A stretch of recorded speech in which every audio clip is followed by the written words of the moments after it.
গল্পের গোয়েন্দা হলেন অর্জুন, যাকে সৃষ্টি করেছিলেন সমরেশ মজুমদার, যিনি জন্মগ্রহণ করেছিলেন 1944 সালের 10ই মার্চ জলপাইগুড়িতে এবং তার মহাপ্রয়াণ ঘটে 2023 সালের 8ই মে কলকাতায়। তার প্রতি গভীর শ্রদ্ধা নিবেদন করে শুরু করছি আজকের গল্প বেরসিক অর্জুন। আগে পৌঁছেছিল টুপুর। শরীরে এক ফোঁটা মেদ নেই। ডিপ ব্লু জিন্সের ওপর সাদা শার্ট, কাঁধে জিন্সের ঝোলা, পায়ে নর্থ স্টার। এখন সন্ধে, তবু অভ্যাসবশে রোদ চশমাকে মাথার সামনে গুজে রেখেছে। ঘড়ি দেখল সে, তারপর একটা ম্যাগাজিন স্টলের সামনে গিয়ে দাঁড়ালো এবং তখনই কানে এলো, কি জিনিস! শক্ত হলো টুপুর। পত্রিকা তুলে নিয়ে দেখতে দেখতে শুনতে পেল, এ জিনিস বাঙালি না, মুখ খুললে ইংরেজি বলবে। মুখ খোলার কি দরকার, জামা খুললেই মরে যাও। পত্রিকাটা রেখে ঘুরে দাঁড়ালো টুপুর। একেবারে ঘাড়ের কাছে দাঁড়িয়ে ছেলে দুটো বোকা বোকা হাসল। ঝট করে পা চালালো টুপুর, প্রায় একই সঙ্গে হাত। ছেলে দুটো ছিটকে পড়লো প্ল্যাটফর্মে। ট্রেনে উঠতে আসা যাত্রীরা দাঁড়িয়ে গেল দৃশ্যটা দেখতে। রোগা চোয়ারে চেহারার ছেলে দুটো উঠে বসার চেষ্টা করছে। শান্ত মুখে ওদের দেখছিল টুপুর। ঠিক তখনই রিয়া আর মিলা এসে গেল। দুজনের পরনেই জিন্স আর টপ, হাতে ব্যাগ। রিয়া জিজ্ঞেস করলো, এনি প্রবলেম? টুপুর বলল, ওরা আমাকে জামা খুলতে বলছিল, জামা খুললেই নাকি মরে যাবে। কথাটা শুনে রিয়া এগিয়ে এলো, এই জামা খোলো। ছেলে দুটো ততক্ষণে উঠে দাঁড়িয়েছে। রিয়া আবার বলল, জামা না খুললে হাড় ভেঙে দেবো, খোলো জামা। ছেলে দুটো সম্ভবত বিশ্বাস করলো রিয়া মিথ্যে বলছে না। দ্রুত জামা খুলে ফেললো তারা। হাত বাড়িয়ে সে দুটো রিয়া নিয়ে নিতেই বৌ বৌ দৌড়লো ওরা। যারা দর্শক ছিল তারা বুঝলো ছেলে দুটোই অন্যায় করেছে। হো হো করে হাসলো তারা। একজন ভিখারিকে ডেকে শার্ট দুটো দিয়ে রিয়া বলল, চল। টুকুর বলল, তোদের টাইম সেন্স কবে যে হবে? মিলার জন্য ওই 5 মিনিট দেরি করেছে। এসি 2 টিয়ারে উঠলো ওরা। টিকিটের ছাপা নম্বর মিলিয়ে পর্দা সরিয়ে তাকাতেই দেখলো দুটো লোক চাপা গলায় খুব জরুরি কথা বলছে। রিয়া বলল, এখানকার 3টে বার্থ আমাদের নিশ্চয়ই? মোটা লোকটা উঠে দাঁড়িয়ে দ্বিতীয় জনকে ইশারা করতে সেও বাইরে চলে গেল। দুটো লোয়ার আর একটা আপার। মিলা বলল, আমি কিন্তু ওপরে শোবো। টুকুর বলল, ভেবে বলছিস? এর মধ্যে ভাবাভাবি কি আছে? তোর উল্টো দিকের আপার বার্থে যে শোবে সে তোর দিকে সারা রাত তাকাবে আর মনে মনে বলবে, কি জিনিস। টুকুর বললে, একবার বলে দেখুক না, চোখ অন্ধ করে দেব। মিলা ফুঁসে উঠল। মুখে বলবে কেন? ওই লোচ্চাদের মতো সবাই তো নয়, মনে মনে বলবে। মিলা ঠোঁট কামড়ালো। চতুর্থ লোকটি ঢুকলো ট্রেন ছাড়ার মুখে। সুটকেস রেখে ধপাস করে বসলো। ওরা দেখলো লোকটাকে। বছর 40 বয়স, রুমালে মুখ ঘাড় মুছছে। তারপর মিলার দিকে তাকিয়ে জিজ্ঞেস করলো, কতদূর যাওয়া হচ্ছে? কেন? মিলা অকারণেই করা হলো। অনেকে শান্তিনিকেতন নেমে যায়, সেটা হলে ঠিক আছে, নইলে? টুপুর জিজ্ঞেস করলো, নইলে? চেঞ্জ করতে হবে জায়গা। বুঝতেই পারছেন, 3 জন মহিলার সঙ্গে এই কুপেতে রাত কাটালে আমার যেমন অসুবিধা হবে, আপনাদেরও অস্বস্তি হবে। আপনার অসুবিধা হবে কেন? লোকটি তাকালো, হাসলো। তারপর কিছু না বলে কূপ থেকে বেরিয়ে গেল। স্ট্রেঞ্জ, রিয়া বলল। মিলা বলল, ধুর, এখানে তো সিগারেট খাওয়া যাবে না, এসি বলে কথা। রিয়া বলল, লুকিয়ে ধরা, বাইরে ধোঁয়া না গেলেই হলো। টুপুর আপত্তি জানালো, কি দরকার ঝামেলায় গিয়ে? টয়লেটে গিয়ে খেলেই তো হয়। প্রথম রাত্রে এসি 2 টিয়ারের টয়লেট নোংরা থাকে না।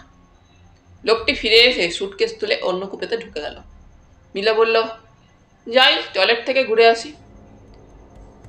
চলন্ত ট্রেনের দুলুনি সামলে ও পাল্লা খুলে বাইরে বেসিনের কাছে এসে দেখলো 3 জন লোক দরজার পাশে দাঁড়িয়ে সিগারেট খাচ্ছে।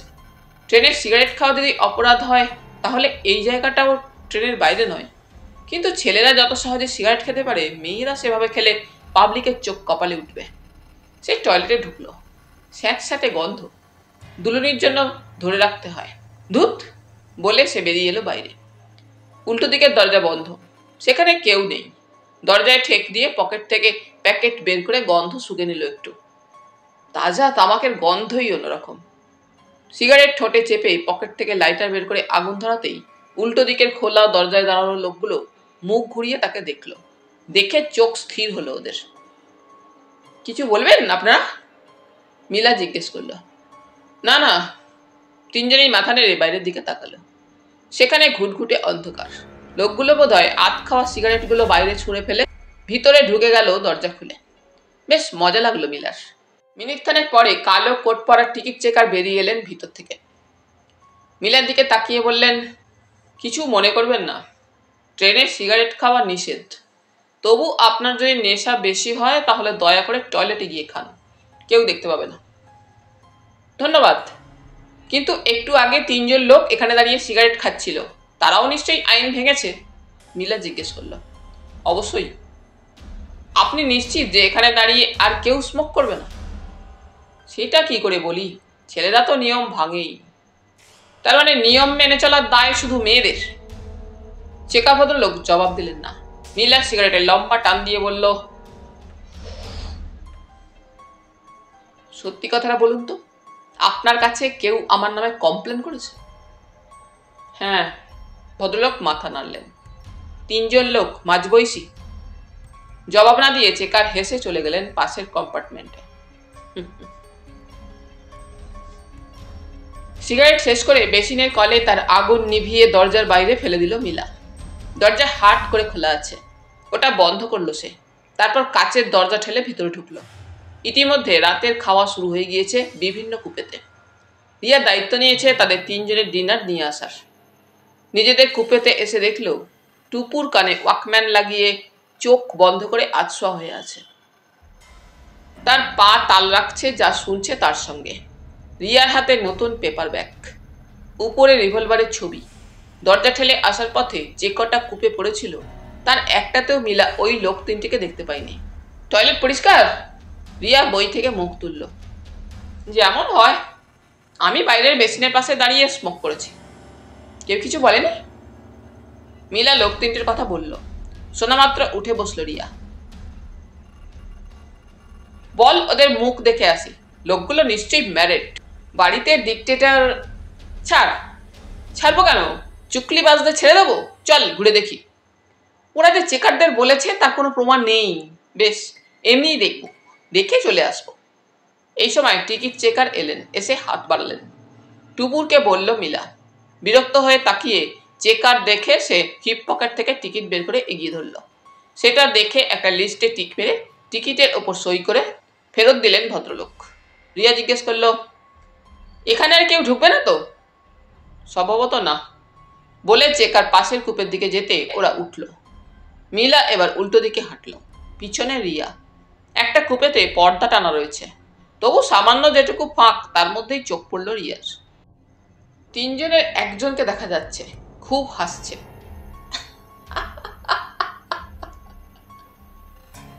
সে চাপা গলায় বলল, এখানে আছে শিওর? রিয়া তাকালো। মাথা নেড়ে হ্যাঁ বলল মিলা। সঙ্গে সঙ্গে পর্দা ধরে টান দিল রিয়া। উন্মুক্ত হলো ভিতরটা। 4টে লোক মদ্যপান করছে। ওরা অবাক হয়ে দেখলো চতুর্থ লোকটা সেই ব্যক্তি যে ওদের কূপ থেকে চলে আসছিল অসুবিধার দোহাই দিয়ে। একই, কি ব্যাপার? 2 জন চেঁচিয়ে উঠল। কি ব্যাপার? বাহ, আপনারা পাবলিক প্লেসে বসে মদ খাচ্ছেন, আবার জিজ্ঞাসা করছেন কি ব্যাপার? চতুর্থ জন খেপে গেল। বেশ করছি, আপনার কূপেতে গিয়ে তো খাচ্ছি না। আমাদের কূপেতে এসে নাক গলাবার কোনো রাইট আপনাদের নেই। ইতিমধ্যে অন্য কূপের লোকজন চলে এসেছে। রিয়া তাদের বলল, ট্রেনে মদ খাচ্ছে এরা, এরপর মাতাল হবে, মাতাল হয়ে মেয়েদের শ্লীলতাহানি করবে। একজন বৃদ্ধ বললেন, ঠিক কথা, ট্রেনে বসে মদ খাওয়া ক্রাইম, ওদের পুলিশের হাতে তুলে দেওয়া উচিত। চেকার কথা, এই যে ভাই, এদিকে আসুন। ভিড় ঠেলে চেকার এলেন। ততক্ষণে 4 জন গ্লাস লুকিয়ে ফেলার জন্য সিটের নিচে চালান করে দিয়েছে। ধাক্কা লেগে একটা গ্লাস উল্টে যাওয়ায় বাতাস মদের গন্ধে ভারী হয়ে গেল। বৃদ্ধ উত্তেজিত হয়ে চেকারকে অভিযোগ জানালেন। চেকার 4 জনকে বললেন, এরা যখন আপত্তি করছেন তখন আপনারা ড্রিঙ্ক করতে পারবেন না, বুঝতে পারছেন? বেশ, করব না। আমরা নেশা করে মাতাল হওয়ার জন্য তো ড্রিঙ্ক করছি না, একটু আনন্দ করার জন্যই। ঠিক আছে, একজন বলল। আরে, আমরা আপত্তি না করলে ওদের আপনিই খেতে অ্যালাউ করতেন, একজন মাঝবয়সী মহিলা বলে উঠলেন। খাওয়াটা নিষিদ্ধ না? অবশ্যই, ঘাড় নাড়লেন চেকার। আপনি ওদের ফাইন করুন, বৃদ্ধ বললেন। সেটা করার অধিকার আইন আমাকে দেয়নি। কি অধিকার দিয়েছে আপনাকে? হঠাৎ চেকার যেন বদলে গেলেন। আমার নাম SK Roy, ticket checker, Darjeeling mail AC 2 tier. আমাকে অ্যাড্রেস করে একটা অভিযোগ লিখে সবাই নিজের ঠিকানা দিয়ে সই করুন। আমি লিখব অভিযোগ সত্যি, তারপর বর্ধমান এলে ওদের রেলওয়ে পুলিশের হাতে তুলে দেব। খটখট করে চলে গেলেন ভদ্রলোক। বৃদ্ধই কাগজ বের করে অভিযোগ লিখে সই জোগাড় করলেন। রিয়া এবং মিলা সই করল। সেটা দেওয়া হলো চেকারকে। একটা রসিদ তার কাছ থেকে নেওয়া হলো। মিলারা ফিরে এলো নিজেদের জায়গায়। তখনও টুপুর কানে যন্ত্র লাগিয়ে গান শুনে যাচ্ছে। এতক্ষণ ধরে কম্পার্টমেন্টে যে কাণ্ড হলো তার কিছুই ওর জানা নেই। মিলা জিজ্ঞেস করলো, বর্ধমানে ট্রেন কখন পৌঁছায়? 2-2.5 ঘন্টা লাগে। রিয়া জিজ্ঞেস করলো, ডিনার করবো? দাঁড়া, বর্ধমান আসুক। মিলা হাসল।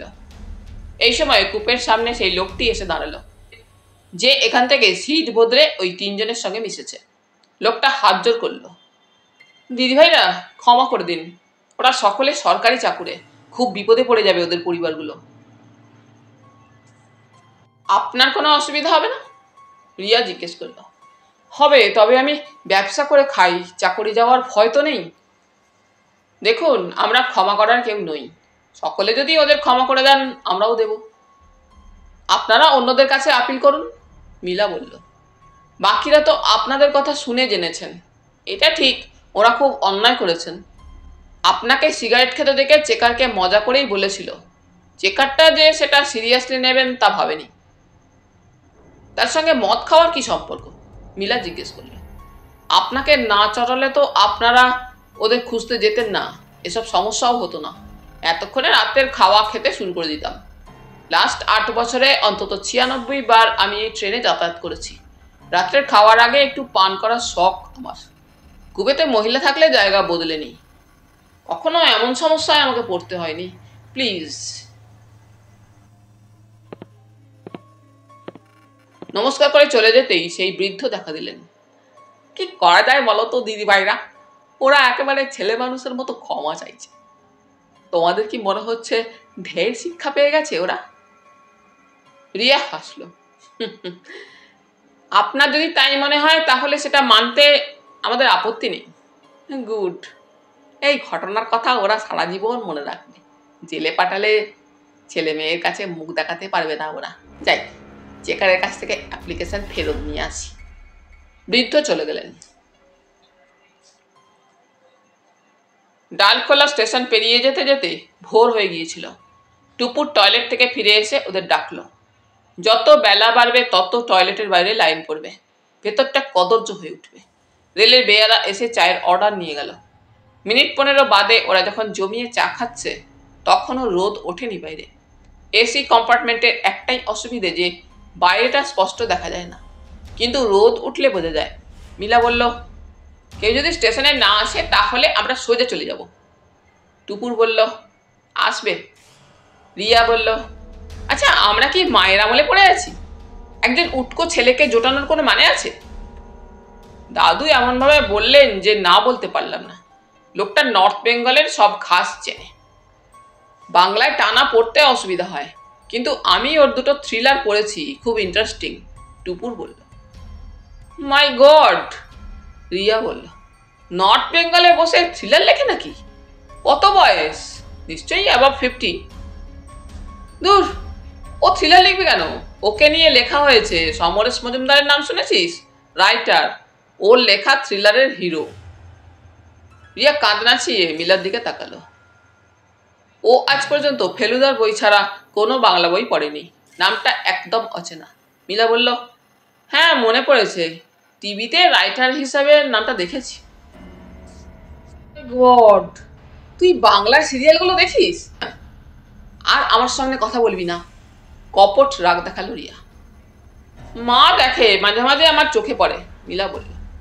রিয়া জিজ্ঞেস করলো, তাহলে যে লোকটাকে স্টেশনে দেখতে পাবো সেই লোকটা থ্রিলারের হিরো হয় কি করে? হোমস, পোয়ারো, টিনটিন তো কাল্পনিক। দাদু বলেছেন ওনাকে রিয়েল লাইফ হিরো। ওকে নিয়েই রাইটার লিখেছে। He must be in early 20s। তার মানে আমাদের কাছাকাছি। এরপরে নিশ্চয়ই বলবি না খুব হ্যান্ডসাম? আমি তো দেখিনি, কি করে বলবো? What is name? অর্জুন। সকাল 8:30টায় দার্জিলিং মেল নিউ জলপাইগুড়ি স্টেশনে ঢুকলো। ওরা প্ল্যাটফর্মে নামতেই ওই 4জন লোক অন্যদিকে মুখ ঘুরিয়ে পাশ দিয়ে চলে গেল। যাত্রীরা কুলির মাথায় মালপত্র চাপিয়ে ওভারব্রিজের দিকে এগিয়ে চলেছে। দুটো কুলি ওদের কাছে ব্যাগ নিতে এসে মন খারাপ করে চলে গেল। রিয়া বলল, এই টুপু, তোর হিরো কোথায়? টুপুর রেগে গেল। আমার হিরো হবে কেন? আমার কোনো হিরো নেই। মিলা হাসলো। গুড, আমরা যেটা প্রমিস করেছি সেটা যেন ভুলে না যাই। না রে বাবা না, টুপুর মাথা নাড়ল। এই সময় লম্বা ছিপছিপে বয়সের তুলনায় একটু গম্ভীর ধরনের এক যুবক ওদের সামনে এসে বলল, নমস্কার, আপনারা কেউ কি পরমব্রত সেনগুপ্তকে চেনেন?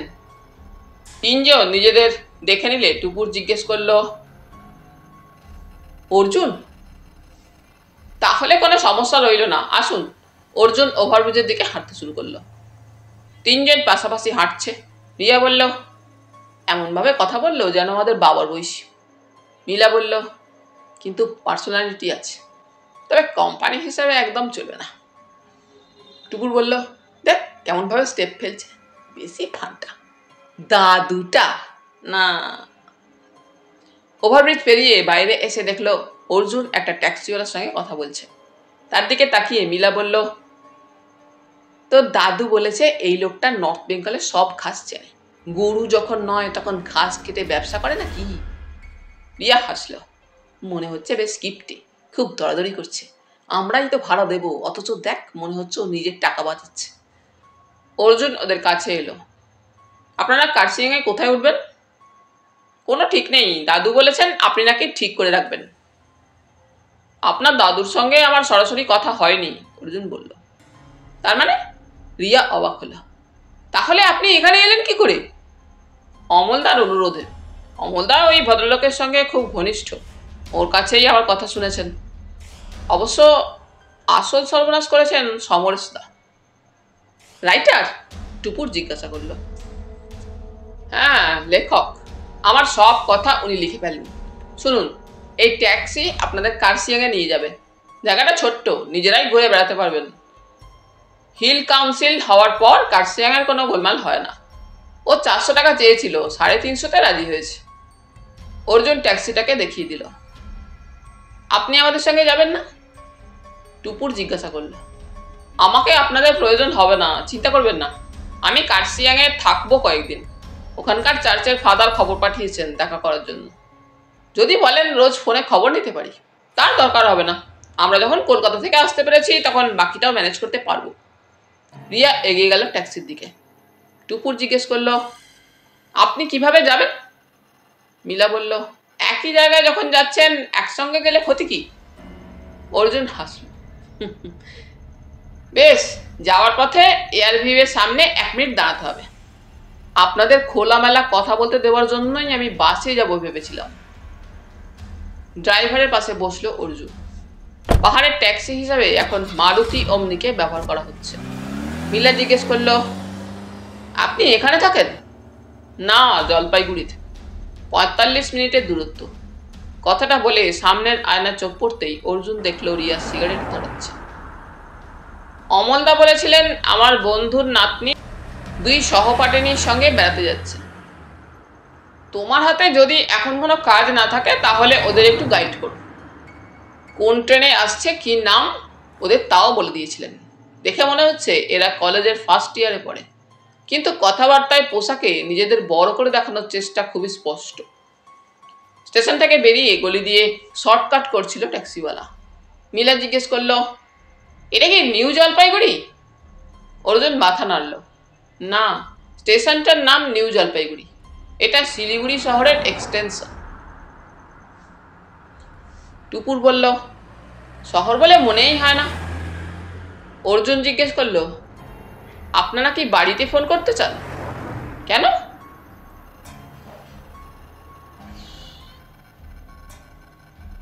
টুপুর ধোঁয়া ছাড়ল।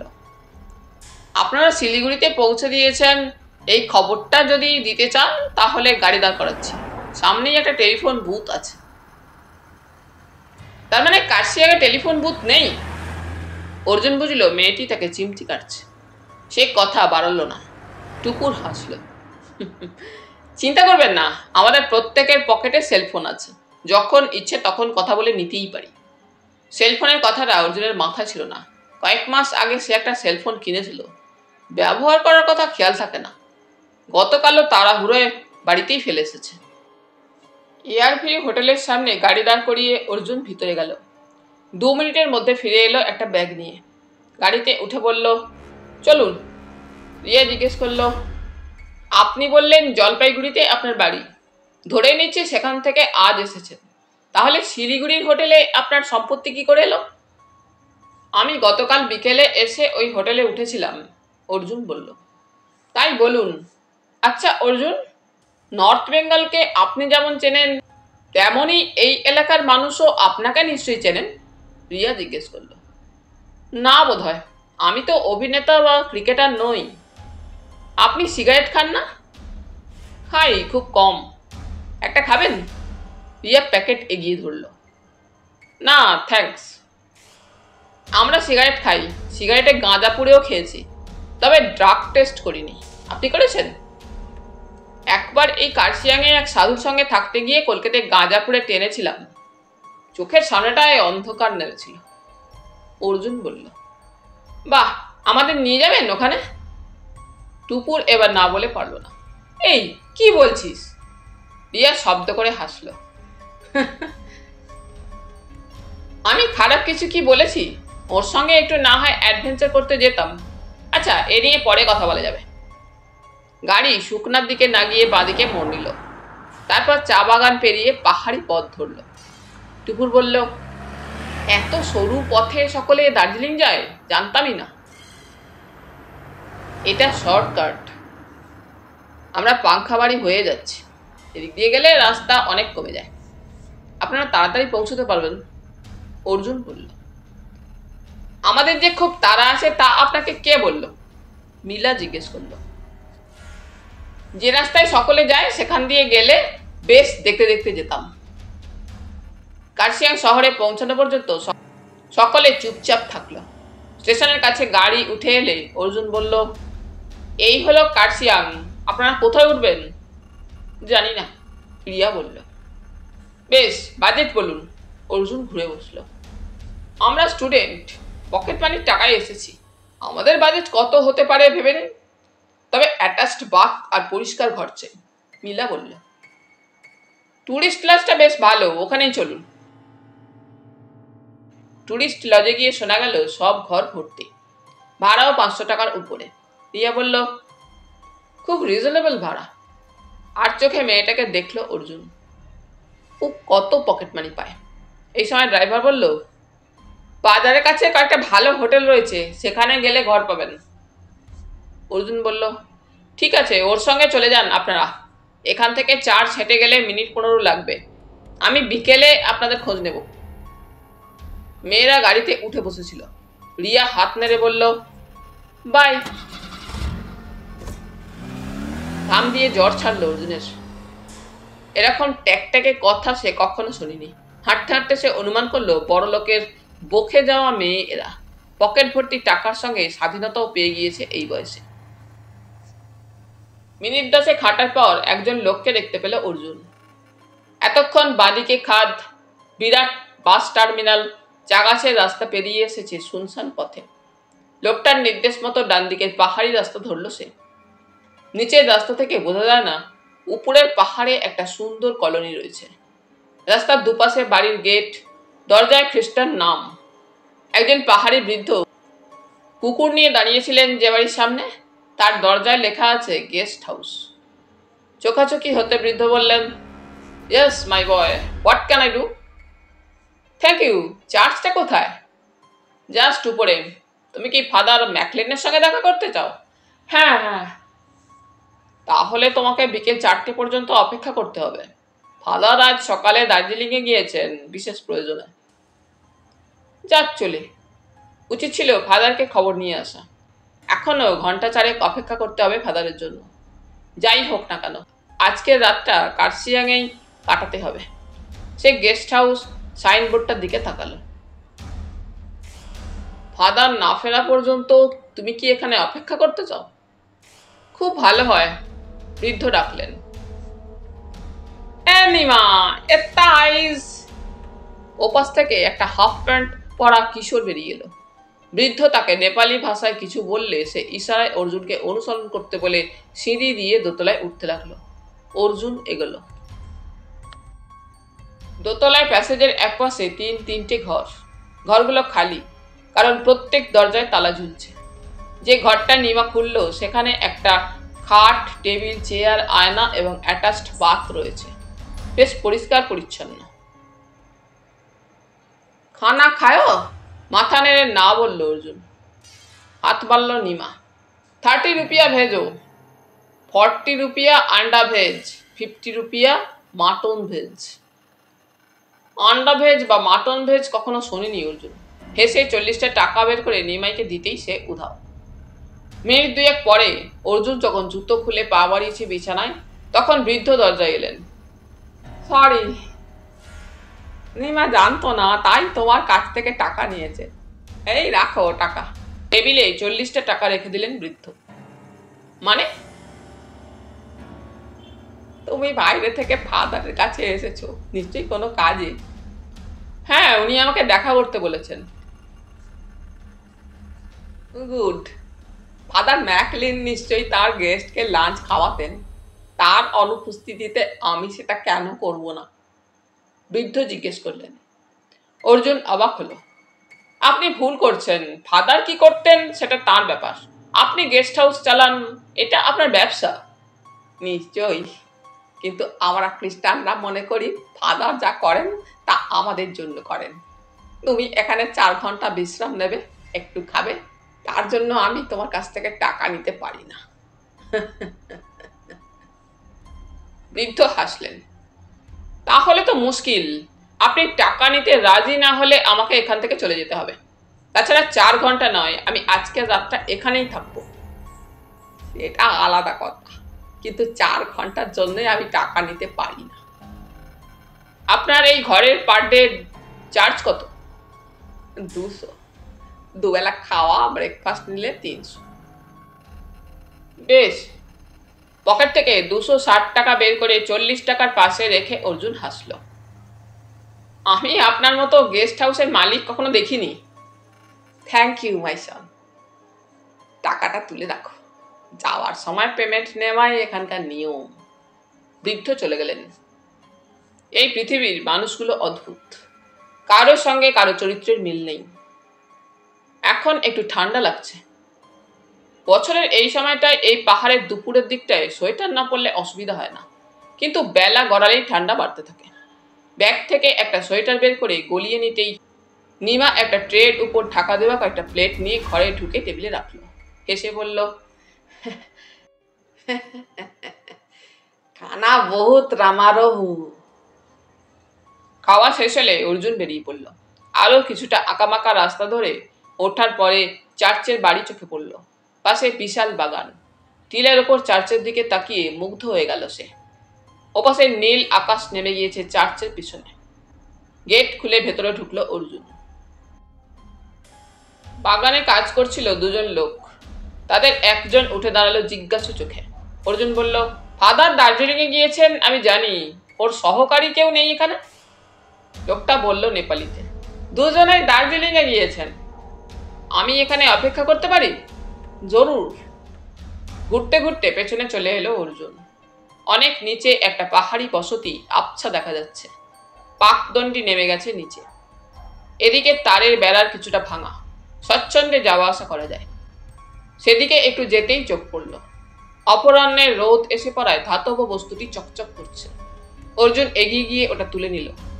দামি কালো কাঠের হাতলওয়ালা ছুরিটা অন্তত 8 ইঞ্চি লম্বা।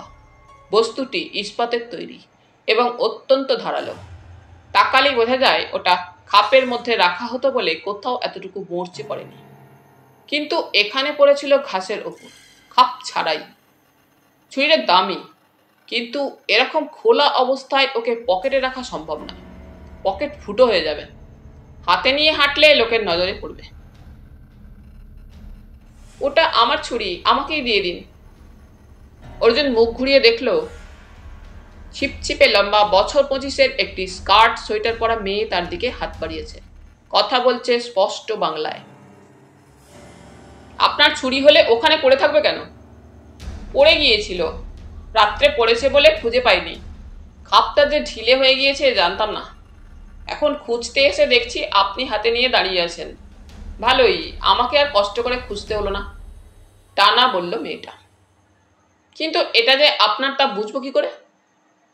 মেয়েটি খাপ দেখালো। অগত্যা অর্জুন ওকে ছুরি ফিরিয়ে দিল। সেই সময় চার্চের ওপাশে গাড়ির আওয়াজ শোনা গেল। হয়তো ফাদার ফিরে এসেছেন। অর্জুন এগোলো। সামনে আসতেই তার চোখ কপালে উঠল। 3 জন মালিদের সঙ্গে কথা বলছে। তাকে দেখতে পেয়ে রিয়া চিৎকার করলো, এই যে মশাই, আপনি কি ভেবেছেন? অর্জুন কাছে এলো। বলুন।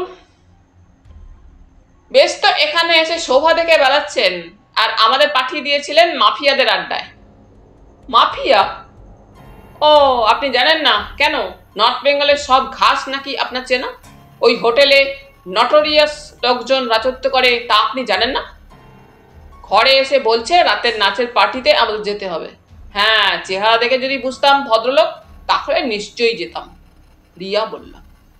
বিশ্বাস করুন, ড্রাইভার আপনাদের কোন হোটেলে নিয়ে গেছে তা আমি জানি না। হোটেল নাম কি? টুকুর বলল, আমরা তো হোটেল ছেড়ে চলে এসেছি। ভাবছি দার্জিলিংয়ে গিয়ে হোটেল খুঁজে নেব। এদিক দিয়ে যাওয়ার সময় ট্যাক্সিওয়ালাকে জিজ্ঞেস করে জানলাম চার্চে চলে আসা যায়। আপনি চার্চে যাবেন বলে শুনেছিলাম, তাই আপনাকে জানাতে এসেছি। অনেক ধন্যবাদ। আমার খুব খারাপ লাগছে। দার্জিলিংয়ে গেলে তো প্রথমেই যেতে পারতেন। নিশ্চয়ই কার্শিয়াং আপনাদের অন্য কারণে আকর্ষণ করেছিল। বলতে বলতে মনে পড়ে গেল গেস্ট হাউসের কথা। অবশ্য আমি আপনাদের একটা গেস্ট হাউসের কথা বলতে পারি, নিচের রাস্তায়। পরিষ্কার পরিচ্ছন্ন, অ্যাটাচড বাথ, 300 টাকা পার ডে উইথ মিল। অর্জুন বলল। রিয়া বলল, সরি, আপনার উপরে ডিপেন্ড করা যায় না। মিলা বলল, আহা, উনি যখন বলছেন তখন একবার দেখেই আসি। গাড়িতে মিনিট 2-এর মধ্যে গেস্ট হাউসে পৌঁছে গেল ওরা। বৃদ্ধ কুকুর নিয়ে দাঁড়িয়েছিলেন। হেসে বললেন, ইয়েস মাই সন, তুমি দেখছি ম্যাজিক জানো। একটু আগে একা এলে এখানে, আর এখন 3 জন অ্যাঞ্জেলকে সঙ্গে নিয়ে এসেছো। Good afternoon, good afternoon, good afternoon. 3 জনের দিকে আলাদা করে ঝুঁকে বললেন বৃদ্ধ। 3 জনেই বেশ অবাক। অর্জুন বলল, এরা কলকাতা থেকে বেড়াতে এসেছেন। কার্শিয়াং বাজারের কাছে একটা হোটেলে আজ দুপুরে থাকতে গিয়ে খুব খারাপ অভিজ্ঞতার জন্য চলে এসেছেন। আমার খুব শ্রদ্ধেয় একজন ওর দাদুর বন্ধু। বৃদ্ধ বিচলিত, বলেন, কার্শিয়াং এর কোন হোটেলে তোমাদের খারাপ অভিজ্ঞতা হয়েছে? না না, এটা ঠিক নয়। যারা বেড়াতে আসেন তাদের আমরা অতিথি বলে মনে করি। নামটা জানা দরকার। হোটেল স্কাই লেভেল, মিলা বলল। ও, বুঝতে পেরেছি। তোমাদের কি খুব অসম্মান করেছে? বৃদ্ধ উদ্বিগ্ন। টুপুর ব্যাপারটাকে সহজ করার জন্য বলল, ওরা ভেবেছিল আমরা 3টে মেয়ে গার্ডেন ছাড়াই এসেছি, তাই বেশ কমেন্ট করে বলেছিল রাত্রে ওদের সঙ্গে নাচতে যেতে হবে, যেন আমরা ওদের কথা শুনতে বাধ্য। বৃদ্ধ বললেন, আমি তোমাদের কাছে কার্শিয়াং এর সমস্ত মানুষের তরফ থেকে ক্ষমা চাইছি। এরকম ঘটনা আর ঘটবে না। ওর বলার ভঙ্গি দেখে 3 জনেই হেসে ফেলল। রিয়া বলল, এই গেস্ট হাউস আপনার? বাড়িটা আমার, একা থাকি, কথা বলার সঙ্গী পাবো বলে গেস্ট হাউস করেছি। শহর থেকে দূরে, পাহাড়ের মধ্যে বলে টুরিস্টরা খবর পায় না। তবে যে একবার এসেছে সে তার বন্ধুদের এখানেই পাঠায়। বৃদ্ধ বললেন। অর্জুন বলল, ওদের যদি ঘর অপছন্দ না হয় তাহলে এখানেই থাকতে পারে। নিমাকে একবার ডাকবেন? নিশ্চয়ই। নিমা, ও নিমা। নিমা চলে এলো সামনে। বোধহয় আড়াল থেকে সে কথাবার্তা শুনছিল। বলল, আইয়ে ম্যাম সাহেব। মেয়েরা ওর পেছনে ওপরে উঠে গেলে বৃদ্ধ পকেট থেকে মোবাইল বের করে নম্বর টিপলেন। সারা পেয়ে নেপালি ভাষায় যা বললেন তার মানে অর্জুন বুঝতে পারল। হোটেল স্কাই লেভেলে 3 জন বাঙালি ট্যুরিস্ট মেয়ের সঙ্গে আজ অশোভন ব্যবহার করা হয়েছে, অশ্লীল প্রস্তাব দেওয়া হয়েছে। এটা কারা করেছে তা খুঁজে বের করতে অনুরোধ জানালেন তিনি। উপর থেকে চিৎকার ভেসে এলো, ফ্যান্টাস্টিক, আমরা এখানেই থাকবো। মিলা শেষ করতেই রিয়া বলল, আপনি ডেঞ্জারাস লোক অর্জুন। নিজে এখন ভালো জায়গায় এসে লাঞ্চ করে ঘুরে বেড়াচ্ছেন আর আমাদের ঠেলে দিয়েছেন বাজারি হোটেলে। অর্জুন কিছু বলার আগেই বৃদ্ধ মুখ তুলে বললেন, তোমাদের নিশ্চয়ই খুব খিদে পেয়েছে, কিন্তু এখন ভাত রুটি লাঞ্চ করলে শরীর খারাপ হবে। বরং ফ্রেশ হয়ে ভালো স্ন্যাক্স খেয়ে নাও। আর হ্যাঁ মায়েরা, দয়া করে এবার শাল বা সোয়েটার ব্যবহার করো। গাড়ির শব্দ শোনা গেল। মেয়েরা নেমে এসে ওদের ট্যাক্সির ভাড়া চুকিয়ে মালপত্র নামাতেই গাড়িটাকে ওপরে উঠে আসছে দেখা গেল। বৃদ্ধ হাত নেড়ে থামতে বললে ওটা ট্যাক্সিটাকে পেরিয়ে গিয়ে থামলো। বৃদ্ধ দ্রুত এগিয়ে গিয়ে বললেন, গুড আফটারনুন ফাদার। হ্যাঁ, আপনাদের দার্জিলিংয়ের কাজ নিশ্চয়ই ভালোভাবে হয়েছে। কিছুটা হয়েছে, তবে আর একবার যেতে হবে। আপনার একজন গেস্ট আমার গেস্ট হাউসে উঠেছেন। আমার গেস্ট? অর্জুন শুনছিল, এগিয়ে গিয়ে বলল, গুড আফটারনুন, আমি অর্জুন। অর্জুন? বৃদ্ধ ফাদারের মুখে বিস্ময়ের ছাপ পড়েই উধাও হলো। ও, তুমি অর্জুন, কখন এসেছো? আমাকে জানাওনি কেন যে আজ আসবে? উঠে এসো। ফাদার ড্রাইভারের পাশে সিট দেখিয়ে দিতে দরজা খুলে উঠে বসলো অর্জুন। ফাদার বললেন, আমি ফাদার ম্যাকনিল আর ইনি ফাদার নায়ার। তোমার কোনো অসুবিধা হয়নি তো অর্জুন? না, বিন্দু মাত্র নয়। ফাদার নায়ার, আপনি কি অর্জুনের নাম শুনেছেন আগে? ফাদার নায়ার খুব গম্ভীর প্রকৃতির মানুষ, মাথা নেড়ে না বললেন। আগে আমিও শুনিনি, কিছুদিন আগে ওর গল্প শুনলাম। গল্প? উনি কি লেখেন? নায়ার নিষ্প্রিয় গলায় জিজ্ঞাসা করলেন। ওয়েল, তা বলা যেতে পারে। অর্জুন অবাক হলো। ফাদার ম্যাকনিল প্রশ্নটা এড়িয়ে গেলেন কেন? চার্চের পাশেই ফাদার ম্যাকলিনের বাড়ি। ওপাশের গেস্ট হাউসে ফাদার নায়ার থাকেন।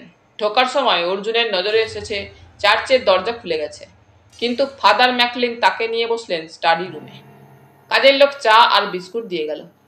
এখনো সূর্য অস্ত যেতে আধ ঘন্টাটা দেরি। ওপাশের বিরাট আকাশ থাকায় আলো এখনো যথেষ্ট। পট থেকে কাপে চা ঢেলে এগিয়ে দিয়ে ফাদার বললেন, আমি খুব খুশি হয়েছি তুমি এসেছো বলে। এখানে কোনো সমস্যা হয়েছে? হ্যাঁ, দেখো, আমি এই পাহাড়ে 10 বছর আছি, আর আগেও যিনি বা যারা ছিলেন তাদের কেউই স্থানীয় মানুষদের কাছে দুর্ব্যবহার পাননি। পাহাড়ে আন্দোলনের সময় আগুন জ্বলেছে, কিন্তু চার্চের পবিত্রতা নষ্ট হয়নি। কিন্তু ঠিক 10 দিন আগে আমার প্রিয় দুটো কুকুরের প্রথমটিকে কেউ বা কারা খুন করে চার্চের দরজায় ফেলে গিয়েছিল। ঘটনাটা ঘটেছিল ঠিক মাঝরাত্রে। রাত্রে ঘুমোতে যাওয়ার সময় আমি ওদের ছেড়ে দিতাম। ঠান্ডা খুব না বাড়লে ওরা বাগানে ঘুরে বেড়াতো, পাহাড়ি শেয়ালগুলো তাড়াতো। কিভাবে খুন করা হয়েছিল? গলা শিরা ধারালো ছুরি দিয়ে কাটা হয়েছিল। তখন দ্বিতীয় কুকুরটি কোথায় ছিল? সে সম্ভবত ভয় পেয়ে ভেতরে পালিয়ে গিয়ে চেঁচাতে থাকে। ওটা একটু ভীতু প্রকৃতির ছিল। আমার ঘুম ভেঙেছিল, কিন্তু ভেবেছিলাম শেয়াল দেখেছে। পুলিশ এসেছিল? হ্যাঁ, যেখানে দিন দুপুরে মানুষ খুন হচ্ছে সেখানে একটা কুকুরকে খুন করা হয়েছে বলে ওরা আদৌ চিন্তিতই হয়নি। আপনি কি কাউকে সন্দেহ করেন? না। তারপর কাল দ্বিতীয়টিও খুন হয়েছে। সে কি? প্রথমটি খুন হওয়ার পর ওকে আমি রাত্রে আর ছাড়তামই না। কাল সন্ধ্যাবেলায় যখন আমি চার্চে প্রেয়ারে ছিলাম তখন চেন বাঁধা অবস্থাতেই ওকে খুন করে গেছে। শুধু তাই নয়, আবার তোয়ালেতে ছুরিতে লেগে থাকা রক্ত পরিষ্কার করেছে। ফাদার ম্যাকলিন জানালেন। এটা পুলিশকে জানিয়েছেন? না, ওরা তো কোনো গুরুত্বই দেয় না। কিন্তু অর্জুন, দুটো নিরীহ প্রাণীকে যারা হত্যা করলো তারা বোধহয় আমাকে জানাতে চাইলো যে এখান থেকে চলে না গেলে আমার অবস্থা ওদেরই মতো হবে। আমি ভয় পাইনি, কারণ আমি কোনো অন্যায় করিনি। আজ দার্জিলিংয়ে গিয়ে বিশপের সঙ্গে দেখা করেছিলাম। তিনি বললেন খুনির উদ্দেশ্য না জেনে চলে যাওয়া আমার উচিত হবে না। আমি তোমার কথা ওকে বলেছি। ফাদার ম্যাকলিন কথা শেষ করলেন। আচ্ছা, ফাদার নায়ার এখানে কতদিন আছেন? মাস দুয়েক। খুব পণ্ডিত মানুষ, একটু গম্ভীর, কিন্তু বাইবেল সম্পর্কে ওর জ্ঞান শ্রদ্ধা জাগায়। শুধু দুটো বিষয় ওর একটু দুর্বলতা আছে বলে মনে হয়। কথা বলতে বলতে যা বলার নয় তা বলে ফেলেছেন বলে থেমে গেলেন ফাদার ম্যাকলিন। অর্জুন বলল, আপনি সংকোচ না করে বলুন। বই সম্পর্কে উনি খুব দুর্বল। না পড়া বই দেখলেই সেটা পাওয়ার জন্য তিনি ব্যস্ত হয়ে ওঠেন। দ্বিতীয়টা, সুন্দরী মহিলার সান্নিধ্য পেলে উনি খুব খুশি হন। এর আগের জায়গাতেই ওকে নিয়ে গুঞ্জন উঠেছিল। চার্চ এ ব্যাপারে ওকে সতর্ক করে দিয়েছে। কিন্তু এসবের সঙ্গে আমার প্রিয় কুকুর দুটির খুনের নিশ্চয়ই কোনো সম্পর্ক নেই। ফাদার ম্যাকলিন বললেন। অর্জুন মাথা নাড়ল, তারপর বলল, আপনার বাংলোর এবং চার্চের কর্মচারীদের সঙ্গে আমি একটু কথা বলতে পারি? অবশ্যই। তুমি কি এখনই কথা বলতে চাও? ফাদার জিজ্ঞাসা করলেন। হ্যাঁ, তাহলে আমি ওদের বলছি এখানে এসে দেখা করতে। ফাদার উঠে দাঁড়ালেন। অর্জুন, আমি জানি না তোমার প্রফেশনাল ফি কত, কিন্তু আমি জানি তুমি অপরাধীদের ধরতে সক্ষম হবে। আমি তোমার উপর নির্ভর করছি। মাথা নেড়ে বেরিয়ে গেলেন ফাদার। প্রথমে যে এলো তাকে দেখেই বোঝা যায় মানুষটি ভালো। আপনি এখানে কি করেন? হাম কুক হ্যাঁ সাব। কতদিন আছো? 20 সাল সাব। কে খুন করতে পারে কুকুর দুটোকে? লোকটা কেঁদে ফেলে জানালো, খুব ভালো প্রাণী ছিল ওরা। আমার হাতে দুবেলা খেত। যে খুন করেছে তাকে ভগবান নিশ্চয়ই শাস্তি দেবেন। শেষে প্রশ্ন করলো অর্জুন, লম্বা চেহারা স্কার্ট পরা কোনো মেয়েকে এখানে দেখেছো? লোকটা ভাবলো, তারপর মাথা নেড়ে না বলল। দারোয়ান, বাবুর্চি, জমিদার, মালিরা প্রায় একই জবাব দিল। শুধু চৌকিদার শেষ প্রশ্নের জবাব দিল আলাদা। আপনি যেমন চেহারা বলছেন তেমন চেহারার একজন ফাদার নায়ারের কাছে পড়তে আসতেন। দিন 3-4 এসেছেন। কতদিন আগে? 1.5 মাস বড়জোর। এখন আসেন না? না। কিন্তু এখানকার আর কেউ ওকে দেখেনি কেন? উনি আসতেন সন্ধ্যার পর। তখন সবাই ভেতরে থাকতো, আমি শুধু বাইরে পাহারায় থাকতাম। প্রথমবার উনি আমার কাছে ফাদার নায়ারের খোঁজ করেছিলেন। আমি গেস্ট হাউস দেখিয়ে দিয়েছিলাম। চৌকিদার বলল, ইনি নিশ্চয়ই কার্শিয়াংয়ের মানুষ। থাকেন কোথায়? আমি জানি না সাব। সত্যি কথা বলো, তোমার কোনো ভয় নেই? অর্জুন হাসলো। লোকটি একটু ভাবলো, তারপর বলল, আমি ওকে আরেকবার দেখেছি বাজারে, স্কাই লেভেল হোটেলের সামনে। উনি আমাকে দেখেননি। অর্জুন বেরিয়ে এলো। চার্চে এখন প্রেয়ারের সময় হয়েছে। ধর্মপ্রাণ কিছু মানুষ চার্চে যাচ্ছেন। ফাদার ম্যাকলিন নিশ্চয়ই সেখানে যাচ্ছেন। ফাদার নায়ারকে দরজায় দেখতে পেল অর্জুন। সে কাছে গেল। Good evening father. ফাদার আবার তাকালেন। Good evening. ফাদার ম্যাকলিন তো এখন ব্যস্ত হয়ে পড়বেন। ওকে কিছু বলতে হবে? না না, ওর সঙ্গে আবার কথা হয়ে গেছে। আমি শুনলাম আপনি কেউ পড়াশোনা করতে চাইলে তাকে সাহায্য করেন। যে কোনো মানুষের তো সেটাই করা উচিত। আচ্ছা ফাদার, একটি মেয়ে মাস 2 আগে আপনার কাছে পড়তে আসতো। তার সঙ্গে আজ আমার দেখা হয়েছিল। তাকে কি আপনি আসতে নিষেধ করেছেন? আপনি কার কথা বলছেন? বছর 25 বয়স। ও আসতো সন্ধ্যার পরে। সরি, আমার মনে পড়ছে না। ফাদার ঘুরে দাঁড়ালেন। আমাকে এখন প্রেয়ারে যেতে হবে, গুড নাইট। ফাদার চলে গেলেন। আধ ঘন্টা বাদে গেস্ট হাউসের একতলায় বৃদ্ধের মুখোমুখি বসেছিল অর্জুন। বেশ ঠান্ডা পড়েছে। মেয়েরা ওপরের ঘরে নেই। নিমাকে সঙ্গে নিয়ে বেড়াতে বেরিয়েছে, সঙ্গে টর্চ আছে। বৃদ্ধ মদ্যপান করছিলেন, পাতলা বিয়ারের মতো মদ, বাড়িতে তৈরি। বললেন, এখানকার একজন মহিলা রোজ আমাকে এনে দেন, নিজেই তৈরি করেন। টেবিলে এক প্লেট মাংস। বৃদ্ধ বললেন, তুমি কি গরুর মাংস খাও? না, মাথা নাড়ল অর্জুন। ধর্মের কারণে নয়, খেতে ইচ্ছা করে না তাই। একটু আগে অর্জুন বৃদ্ধকে তার অভিজ্ঞতার কথা বলেছে। এবার মেয়েটির কথা জিজ্ঞাসা করল। বৃদ্ধ ভাবলেন, তারপর জিজ্ঞাসা করলেন, মেয়েটি নেপালি?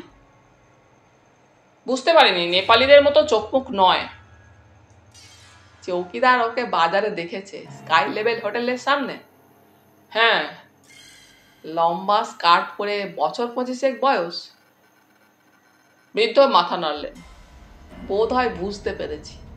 মাস দেড়েক আগে এক সন্ধ্যার পর আমার এখান দিয়ে ওপরে যাওয়ার সময় জিজ্ঞাসা করেছিল চার্চ কত দূরে, কিন্তু সে খ্রিস্টান নয় বলে চার্চ চেনাতে হতো না। মনে হচ্ছে গুপ্তাজির মেয়ে। গুপ্তাজিকে? স্কাই লেভেলের মালিক, ওর স্ত্রী নেপালি, 2 ছেলে। ছেলে দুটো অত্যন্ত বদ, যত বকে যাওয়া ছেলেকে নিয়ে আড্ডা মারে ওখানে। আমি খবর পেয়েছি এই 3টে মেয়েকে ওরাই উত্ত্যক্ত করেছে। কিন্তু মেয়েটা দার্জিলিংয়ে থাকে, ওর সম্পর্কে কিছু শুনিনি। ওর নাম জানেন? না।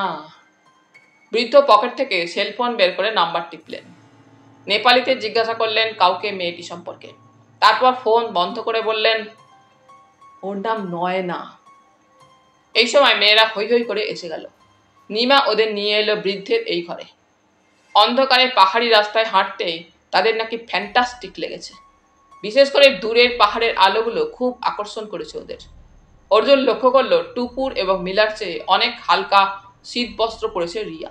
সে জিজ্ঞাসা করলো, আপনার শীতে অসুবিধা হচ্ছে না? আমার একটু রক্ত গরম, কিছু করার নেই। কাঁধ ঝাঁকালো রিয়া। হঠাৎ বৃদ্ধ জিজ্ঞাসা করলেন, তোমার কি ধারণা যে ছুরিটাকে তুমি আজ চার্চের পেছনে কুড়িয়ে পেয়েছিলে, সেটা দিয়েই কুকুরটাকে গত রাত্রে খুন করা হয়েছে? না, আমি তো দেখিনি, কোনো প্রমাণও পাইনি। গত রাত্রে দ্বিতীয় কুকুর খুন হয়েছিল ছুরির আঘাতে, অর্থাৎ ওর গলা কাটা হয়েছিল, এটা সবাই বলেছে আমাকে।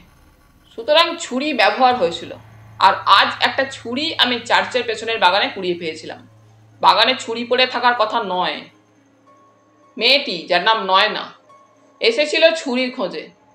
তথ্য এইটুকুই। What this? চেঁচিয়ে উঠল রিয়া। আমরা কিছুই বুঝতে পারছি না। টুপুর উৎসাহী হলো। আপনি কি এখানে খুনের তদন্ত করতে এসেছেন? মাথা নাড়ল অর্জুন। আসার পর জেনেছি গত দিন 10 মধ্যে এখানকার চার্চের 2টো ভালো জাতের কুকুরকে ছুরি দিয়ে মারা হয়েছে। ফাদার খুব আপসেট হয়ে পড়েছে। আমাকে অনুরোধ করেছেন কে খুন করেছে তা খুঁজে বের করতে। এটা তো পুলিশের কাজ। পুলিশকে বলেছেন উনি? মিলা জিজ্ঞেস করল। বৃদ্ধ হাসলেন। মানুষ খুন হলেও পুলিশ যখন সমাধান করতে পারে না, তখন কুকুরদের নিয়ে কি মাথা ঘামাবে খুকি? মিলা প্রতিবাদ করল, আমি খুকি নই। তার ভঙ্গি দেখে সবাই হেসে উঠল।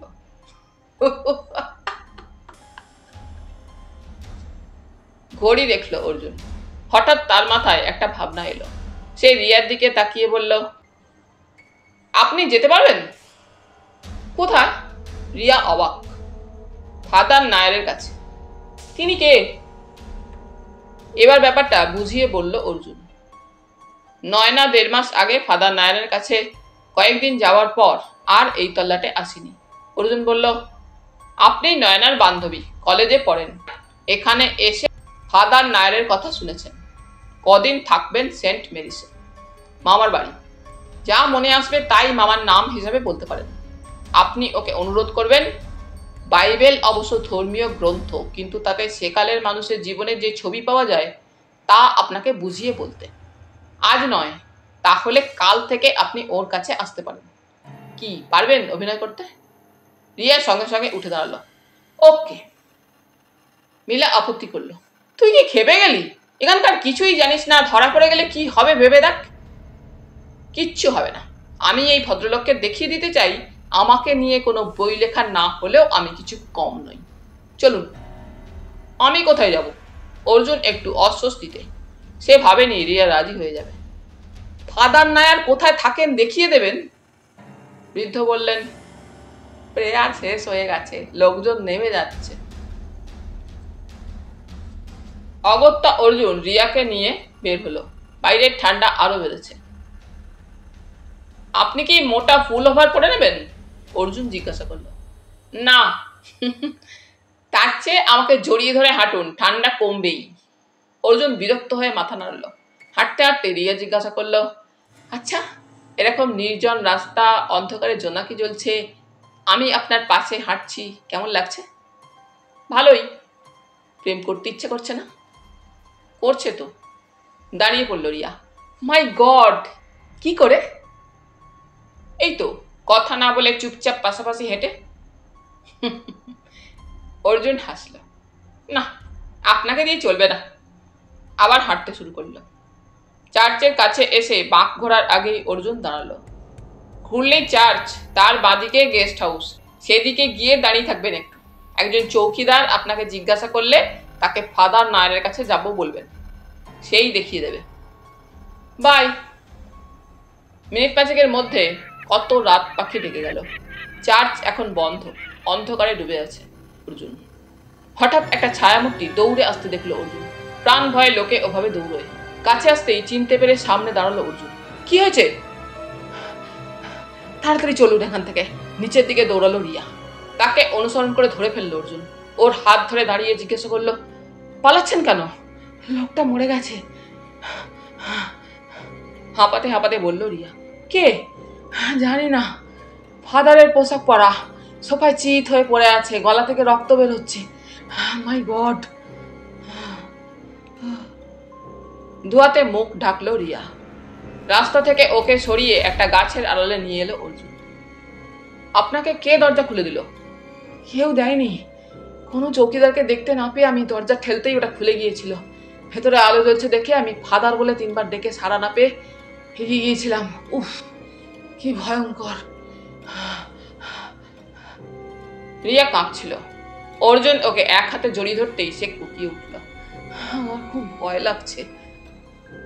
কোনো ভয় নেই। আপনাকে কেউ কি দেখেছে? জানি না, আমি কারো দেখা পাইনি। কাঁপুনি থামল রিয়ার। চলুন, এবার আমরা চার্চে যাব। না, ওখানে আমি যাব না। যাবেন।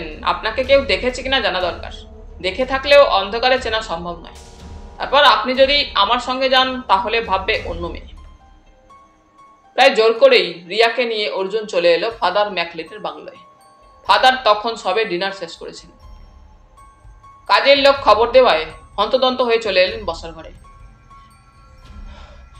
তোমার কথাই ভাবছিলাম অর্জুন। তখন প্রেয়ারের সময় হয়ে গিয়েছিল, আর কথা বলতে পারিনি। কিছু পেলে? কিছু। একটি মেয়ে রাত্রে ফাদার নায়ারের কাছে পড়তে আসতো। ওই একমাত্র বাইরের লোক। আপনার কুকুর দুটো কি ফাদার নায়ারের ঘরে যেত? হ্যাঁ, ফাদার অল্প দিনেই ওদের সঙ্গে ভাব করে নিয়েছিলেন। কিন্তু ফাদার নায়ারের কাছে কোনো মহিলা আসতো পড়াশোনার জন্যে, এ কথা তো কেউ আমাকে জানায়নি। মেয়েটি কে? ফাদার ম্যাকলিন প্রশ্ন করলেন। মেয়েটির নাম নয়না। হোটেল স্কাই লেভেলের মালিক মিস্টার গুপ্তার মেয়ে। তবে সে এখানে থাকে না, দার্জিলিংয়ে থাকে। ও, মেয়েটির সঙ্গে কুকুর খুনের কি সম্পর্ক? অপরিচিত কাউকে কুকুররা গলায় হাত দিতে কিছুতেই দেবে না। ফাদার নায়ারের কাছে আসায় মেয়েটি কুকুরদের পরিচিত হয়ে গিয়েছে। তার মানে তুমি বলছো নয়নাই কুকুরদের খুন করেছে? আমার অনুমান। এ ব্যাপারে ফাদার নায়ারকে জিজ্ঞাসা করা যেতে পারে। বেশ, চলো এখনই। হঠাৎ ফাদার ম্যাকলিনের খেয়াল হলো, ইনি? ওর নাম রিয়া। ওরা 3 বান্ধবী পাহাড় দেখতে এসেছেন, উঠেছেন নিচের গেস্ট হাউসে। অর্জুন পরিচয় করিয়ে দিল। Glad to meet you.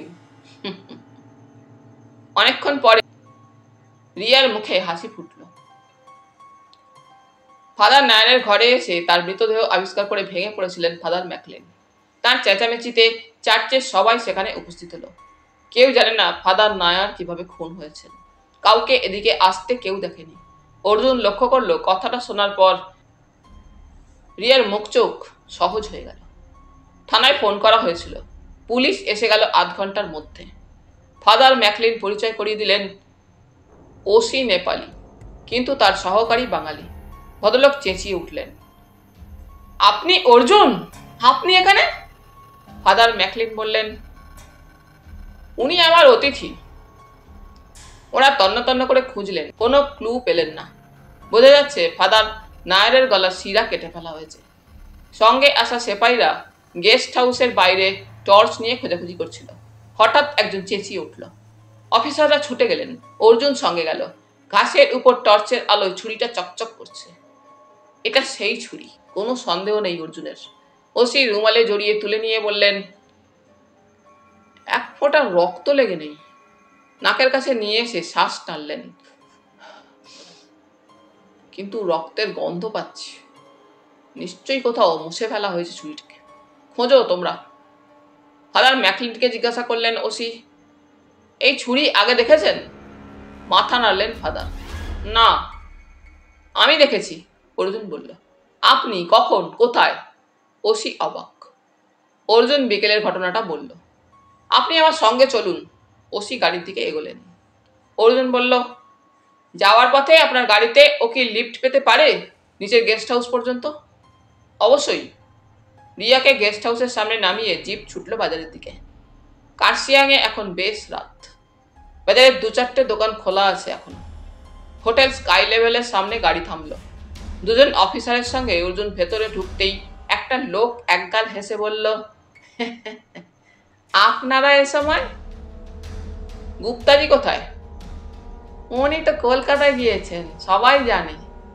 ওর ছেলেদের ডাকো। স্যার, ডেকে কোনো লাভ হবে না, এখন ওরা কথা বলার মতন অবস্থায় নেই।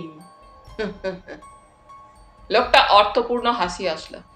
আপনি তো সব জানেন। জানি, কিন্তু আজ ওদের সঙ্গে কথা বলতে চাই। কোথায় ওরা? ওসি বাধ্য করলেন দোতলার একটি ঘরে ওদের নিয়ে যেতে। সেখানে 3টি ছেলে আর 2টো মেয়ে নেশায় আচ্ছন্ন হয়ে পড়ে আছে। কথা বলার চেষ্টা করেও কোনো লাভ নেই। ওসি লোকটিকে জিজ্ঞাসা করলেন, মেয়ে দুটো কোথাকার? শিলিগুড়ির, আমাদের হোটেলে উঠেছে।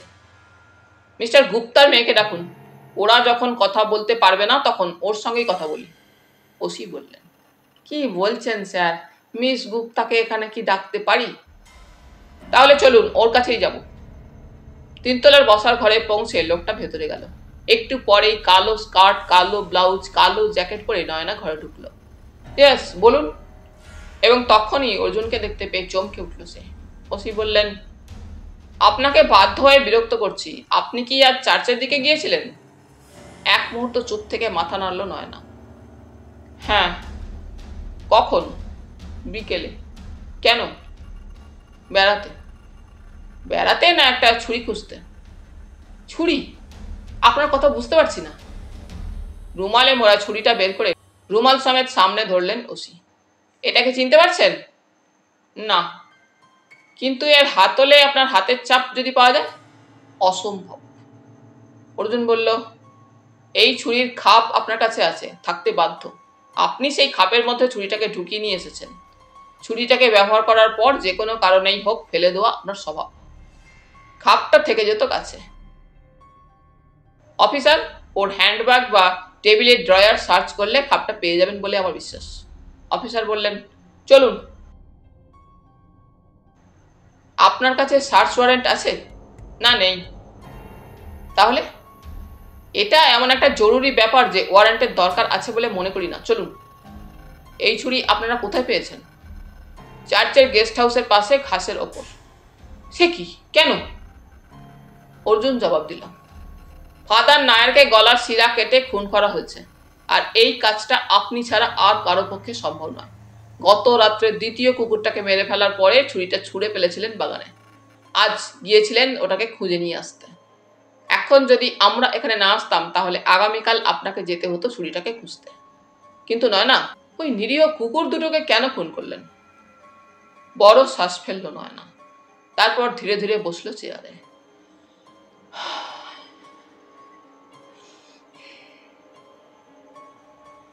শান্ত গলায় বলল, ওরা খুব বেশি রকমের পাহারা দিত। আমার সঙ্গে ভাব হয়েছিল, কিন্তু মনে হতো আমাকে ওরা সন্দেহ করে। ওসি জিজ্ঞাসা করলেন, ফাদার নায়ারের অপরাধ কি? ওর কাছে আমি পড়তে গিয়েছিলাম। দ্বিতীয় রাত্রেই উনি আমাকে প্রেম নিবেদন করেন। আমার ভালো লাগে। তৃতীয় রাত্রে উনি আমাকে বাধ্য করেন সেক্সে। চতুর্থ রাত্রে আমি যখন বিয়ের প্রস্তাব দিই, উনি রিফিউজ করেন। আমি এটা মেনে নিতে পারি না। আমি যা করেছি তা না করলে আমার শান্তি হতো না। নয়না উঠল। পাশের ঘর থেকে নিজের হ্যান্ডব্যাগ নিয়ে এসে তার ভেতর থেকে ছুরির খাপ বের করে ওসির হাতে তুলে দিল। পুলিশের গাড়ি অর্জুনকে পৌঁছে দিল গেস্ট হাউসে। রাত এখন 11টা। প্রচন্ড কুয়াশা চারিদিকে। গাড়ি থেকে নেমে সিঁড়িতে পা দিতেই ওপরে আলো জ্বলে উঠল। শালমুড়ি দেওয়া 3টে মেয়ে ঘর থেকে বেরিয়ে এলো। রিয়া ছুটে এলো, এসে হাত ধরল অর্জুনের। কি হলো? অর্জুন হাসল। অপরাধী ধরা পড়েছে। কি করে? ফিরে চলো বলছি। নিজের ঘরের দরজা খুললো অর্জুন। তারপর বলল, আমার খুব খিদে এবং ঘুম পেয়েছে। কাল সকালে কথা হবে। Good night. দরজা বন্ধ করতেই বাইরে থেকে রিয়ার গলা ভেসে এলো, আপনি আপনি আপনি আপনি একটা ভীষণ বেরসিক।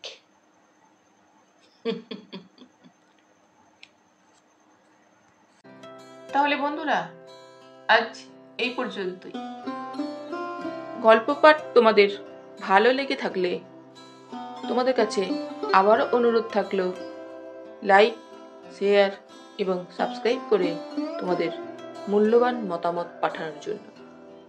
ধন্যবাদ।